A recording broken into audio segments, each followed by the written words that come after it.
The impulsive vow that binds you in legal matrimony is not merely a narrative catalyst for forced proximity, but a profound threshold demanding you confront the transactional conditioning in every legacy expectation and familial duty.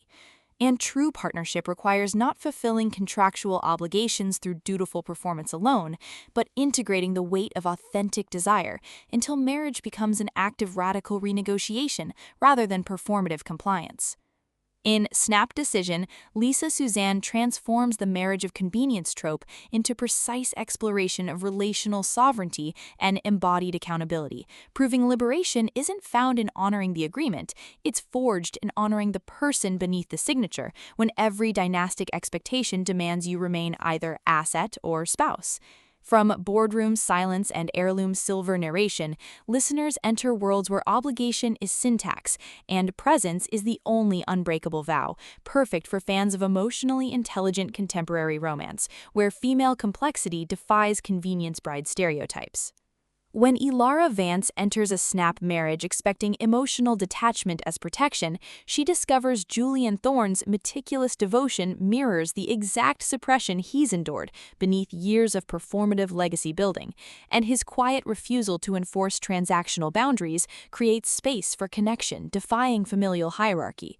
Navigating inherited responsibilities and buried attractions, Ilara realizes this union isn't about fulfillment, but recalibration, with Suzanne avoiding reducing Ilara to pragmatic contractor or Julian to domineering heir, instead crafting radical reciprocity within constraint, where trust is earned through honoring limits, even as feeling blurs them. And audiobook narration amplifies this alchemy by capturing Ilara's disciplined composure, softening into clarity, and Julian's guarded intensity revealing warmth beneath vigilance, making listeners feel seismic shifts of souls learning some bonds can only be claimed when you stop letting paperwork define their validity.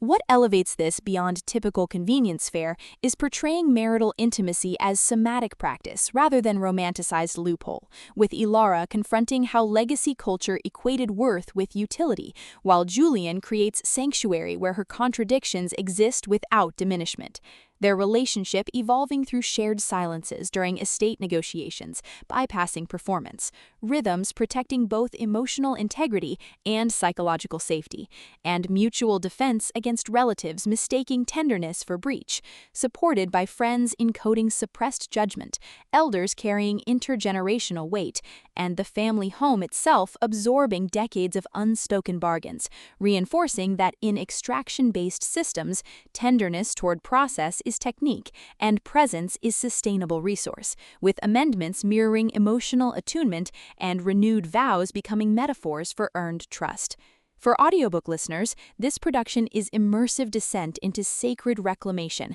with narrators embodying Ilara and Julian with remarkable distinction, sound design anchoring existential stakes through distant city hums, rain against manor windows, and hushed breath syncing with moments of clarity, pacing mirroring revelatory cadence from deliberate reflection to surging awakenings, ultimately redefining marriage of convenience romance with centering female epistemology within dynastic frameworks and affirming that sometimes the most powerful act is choosing to love beyond the contract, honoring whole self even in landscapes shaped by obligation.